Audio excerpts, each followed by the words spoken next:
In 2013, a startup sold its first video doorbell for $200. Today, Americans spend billions a year on smart doorbells that need Wi-Fi, batteries, and a monthly subscription just to announce a visitor. But here is the twist. Number 14 has guarded homes for 2,000 years and cannot be hacked, jammed, or unplugged. Number 3 once saved an entire fortress while every human guard slept. These 20 tricks cost almost nothing and never beam your footage to a stranger's server. Before we start, hit that subscribe button because what you are about to learn works during a power outage, a dead battery, and a hacked network. Let us count down the 20 primitive intruder-warning tricks that make smart doorbells look like a scam. Number 20, the spring-loaded screen door. Every farmhouse in America once had one, that long coil spring stretched between the door and the frame, and a hinge nobody ever bothered to oil.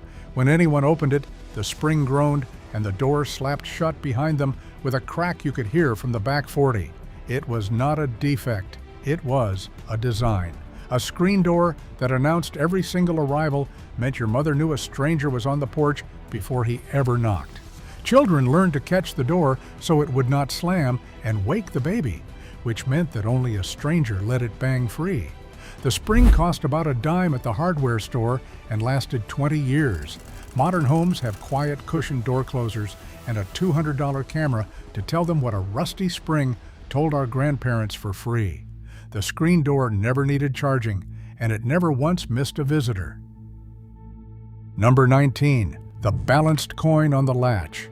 This was the trick of anyone who suspected someone was slipping into their home while they were out. Before you left, you balanced a small coin, a dime or a penny, on the top edge of the door where it met the frame, or you laid a single matchstick across the gap of a drawer. If that door opened even an inch, the coin fell and the matchstick shifted. When you came home, one glance told you whether anyone had been through. Shopkeepers used it on stockroom doors. Suspicious spouses used it on desk drawers.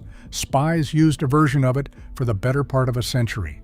The genius was that an intruder never thought to look for it, so he never knew he had triggered it. It cost 1 cent, literally, and it left evidence a burglar could not erase because he never saw it fall. A smart lock logs entries to an app you have to remember to open. A penny on the sill tells you the truth the second you walk in. Number 18, the bottle and string fence alarm.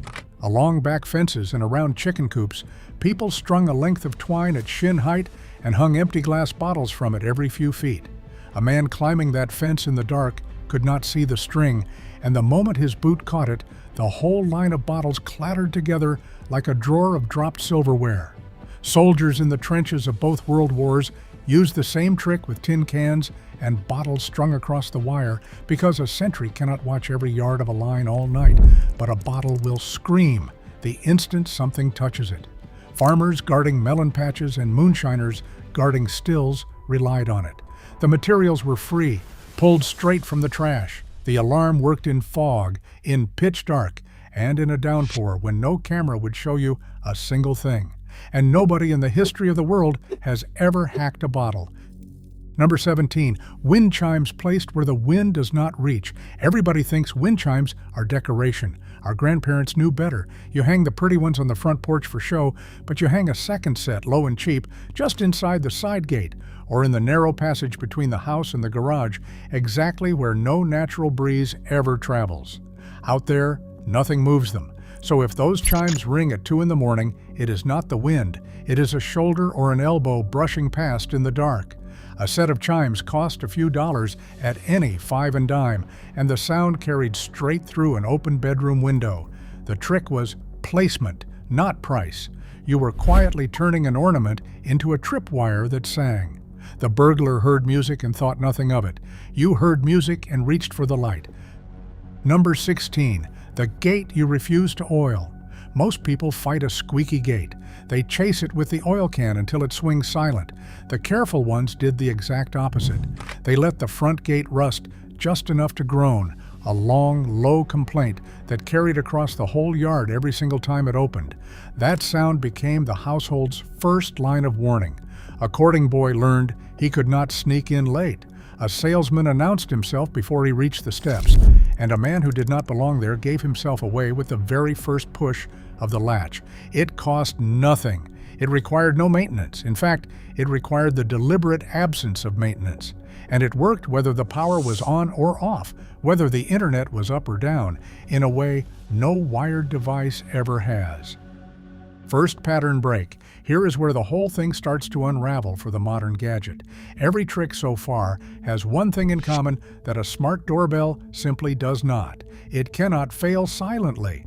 When a wind chime or a squeaky gate or a bottle on a string stops working, you know instantly, because it is a physical object sitting right in front of your eyes. A smart doorbell fails in the worst possible way, quietly, in the dead of night, when the Wi-Fi drops or the battery dies or the company's servers go down, and you find out the next morning that the one time you needed it, it recorded nothing at all. When these cameras suffered a major server outage, millions of owners got no alert whatsoever because the alert itself came from the servers that were down. Our grandparents built systems with no single point of failure. A bottle does not need a server. A squeaky hinge does not need a firmware update. That is the difference between owning a tool and renting a subscription. Number 15. Flour or talcum on the windowsill. Before fingerprint kits and motion sensors, a cautious homeowner who suspected a prowler dusted the outside windowsill, the back step, or the top of a fence rail with a thin layer of flour, talcum powder, or fine ash from the stove. It was invisible from a few feet away, but a hand pressing on that sill or a boot planting on that step left a perfect print, and worse for the intruder, he carried the powder away on his skin and his clothes without ever knowing it was there. Come morning, you could read exactly where someone had climbed, how many of them there were, and which way they went. Police borrowed the very same principle for decades. A tin of talc cost a nickel. It caught what no camera pointed at the front door ever could, because real burglars do not come through the front door, and they certainly do not ring the bell. Number 14, bells on the door. This is the 2,000-year-old trick. Long before electricity, a small brass bell hung on a bracket above the door, rigged so the door itself struck it every time it opened. The Romans used them. Medieval shopkeepers used them so no one could slip in or out of the shop unheard. By the time your great-grandmother ran a corner store, that cheerful jingle over the door was doing two jobs at once, welcoming a paying customer and making it impossible for a thief to enter unannounced. In the home, a string of sleigh bells knotted onto the back doorknob did the same work for pennies. It never needed a battery. It never sent you a false alert because a cat wandered past. And it never once forgot to ring. 2,000 years of continuous, unbroken service, and you can still buy one today for less than the monthly fee on a camera that will be obsolete in 3 years. Number 13, beans, marbles, and walnut shells on the floor. Inside the house, people scattered a defense you could hear in the dark. A handful of dried beans across a hallway, marbles at the top of the stairs, or the old favorite, dried walnut shells sprinkled on the floor beneath a window. In daylight, it looked like a mess. At night, it was a minefield of noise. A man creeping through a dark house stays silent, right up until his weight comes down on a walnut shell, and then there is a crack like a pistol shot in a quiet room, and the whole house comes awake. Marbles did something even better. They sent an intruder's feet flying out from under him at the top of the stairs. It cost whatever was already sitting in the pantry, and unlike a floodlight, it worked on someone who was already inside the house, which is exactly the moment you most need to know. Number 12, the thorn bush under the window. Our ancestors were far smarter about landscaping than we are. Under every ground floor window, they planted the meanest, thorniest shrubs they could find, barberry, hawthorn, holly, or wild rose, and they let it grow thick right up against the glass. A burglar's entire plan depends on a quiet window at the side or back of the house, away from the street. But you cannot climb silently through a wall of inch-long thorns. You get scratched, you get snagged, and you make noise doing it, which is the whole point. Modern crime prevention experts still recommend this exact strategy today and call it defensive landscaping, and they charge nothing for the advice because a nursery shrub cost $1 and grew thicker every single year. It defended the window 24 hours a day in every season with no wiring and no upkeep beyond one yearly trim. It was a security system that photosynthesized. Second pattern break. Here is something the security companies do not put in the commercial. A smart doorbell watches one spot, the front door, which is the one door a burglar is least likely to use. Study after study of how break-ins actually happen shows the same thing. Intruders come through back doors, side windows, garages, and basement entries, all the places a doorbell camera never sees. So you have paid $200 plus a monthly fee to guard the single entrance a professional will walk right past. Meanwhile, the thorn bush guarded every window, the walnut shells guarded every floor, and the bells guarded every door, all of them at once for a few dollars total. The old system had no blind spot because it had no lens. It was not watching a door, it was defending a home. There is a difference, and the difference is your entire backyard. Number 11, the tin can and string tripwire. Nothing on this list is more famous because nothing ever worked better for less. You ran a length of dark string, ankle high, across a path, a doorway, or a driveway, and you tied the far end to a stack of empty tin cans, sometimes with a few pebbles rattling loose inside each one. In the dark, the string was invisible. The instant a foot caught it, the cans came down in a crashing racket that could wake a house and send an intruder running before he ever reached the door. Trappers used it, homesteaders used it, and soldiers still use a refined version of it to this day. The whole thing was built out of garbage and a ball of twine. It needed no power, no signal, and no cloud account. It could not be jammed by a radio device the way modern wireless alarms can, and it could not be defeated by cutting your internet because it never had any internet to cut. Number 10, raked dirt to read the tracks. Around cabins, ranches, and rural homes, people kept a strip of bare, raked earth or fine sand across every approach to the house, at the gate, along the fence line, beneath the windows. Every evening they smoothed it flat with a rake or a dragged board. Every morning they read it like a newspaper. Any footprint, any tire track, any paw print told them exactly who or what had come near in the night, how big, how many, and which direction they had gone. It was the original motion detector, except it never gave a false alarm, and it kept a permanent record you could measure with your own hand. Frontier trackers and rural lawmen built whole reputations on reading ground exactly like this. It cost the price of a rake and 5 minutes at dusk, and it told you more than a grainy night vision clip ever will. Number 9, the chair under the doorknob. When you were alone in the house at night or staying somewhere strange, you tilted a sturdy wooden chair back and wedged its top rail hard up under the doorknob, the back legs braced against the floor. Now the door could not swing inward, no matter how the knob turned, and anyone forcing it had to fight the whole chair, which meant noise, delay, and time for you to wake and act. The same simple idea gave us the bar dropped across the door, the oldest lock in human history, older than keys themselves. It did not depend on a deadbolt a burglar could pick or a smart lock a hacker could open from a phone in another state. It was a wedge of wood and the laws of physics, and physics has never once in all of recorded history been hacked. Number 8, glass on the garden wall. Walk through any old neighborhood and look at the top of the oldest brick walls, and you will still see it, jagged shards of broken bottles set into a line of cement along the very top. It is ugly. And that is exactly the point. Anyone trying to climb that wall put a bare hand or a soft belly right down onto a row of glass teeth. Grander homes used iron spikes called a cheval de frise, a name borrowed from the battlefield, but the poor man's version was whatever bottles broke that week pressed into wet mortar for free. It worked in total silence, all day and all night, for decades, without a single moving part. It did not deter a burglar with a warning. It simply made the easy path impossible, which is the highest form of security there is, the kind that stops the crime before it ever starts. Third pattern break. Here is the uncomfortable truth about what you are actually buying with a modern camera. You are not buying prevention. You are buying footage of the crime after it has already happened. Footage that lives on a company's server that they can hand to whoever asks, that has been turned over to police departments countless times, and that gets breached the moment the company gets breached. Every trick on this list did the opposite. It stopped the intruder at the wall, at the window, at the gate, before he ever got inside, and it kept no record of you at all. Your grandmother's security system did not have a privacy policy because it did not collect anything. The glass on the wall was working for you and only for you. The camera on the porch is working for you, the manufacturer, the subscription service, and anyone they decide to share you with.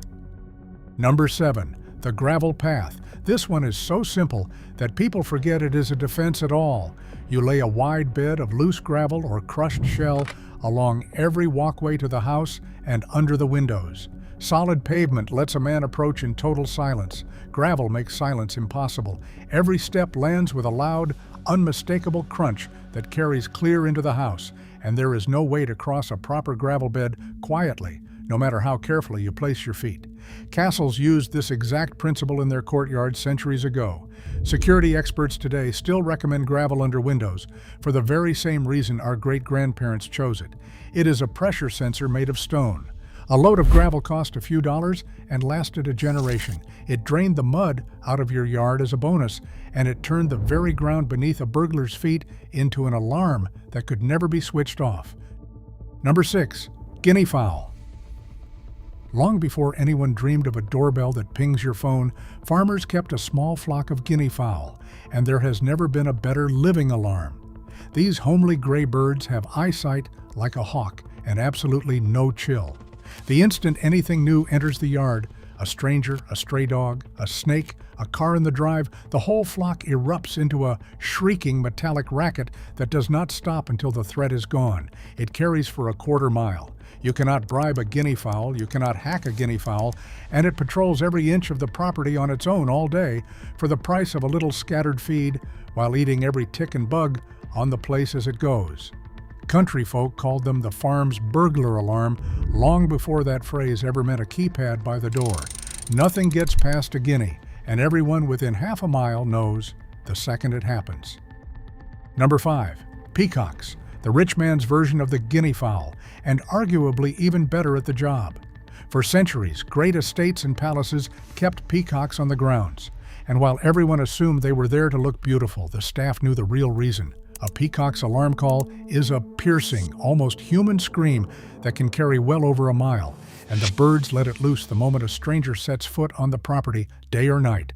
They roost up high in the trees where they can see everything, and their eyesight is extraordinary. Estates from India to England to the American South relied on them as sentries that happened to be gorgeous. A peacock never needed a firmware update, never sent a false alert to a phone, and never once stopped watching. It just screamed magnificently at exactly the thing you needed to know about. Number 4, the floor that sings. This is the masterpiece of the whole list. In feudal Japan, the builders of castles and temples engineered a floor that was physically incapable of being walked on in silence. They called it uguisubari, the nightingale floor.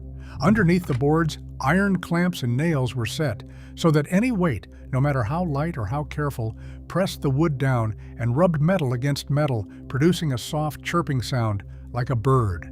A trained assassin, a barefoot intruder who had spent his entire life learning to move without a whisper, could not cross one of these floors without it singing beneath him and betraying his exact location to the guards. Some of these floors still exist today, in Kyoto, and they still chirp under the feet of tourists 400 years later. It was a motion sensor built entirely out of wood and iron, with no power and no parts to replace, and it has outlasted every electronic alarm ever invented by 4 centuries and counting. 4th pattern break.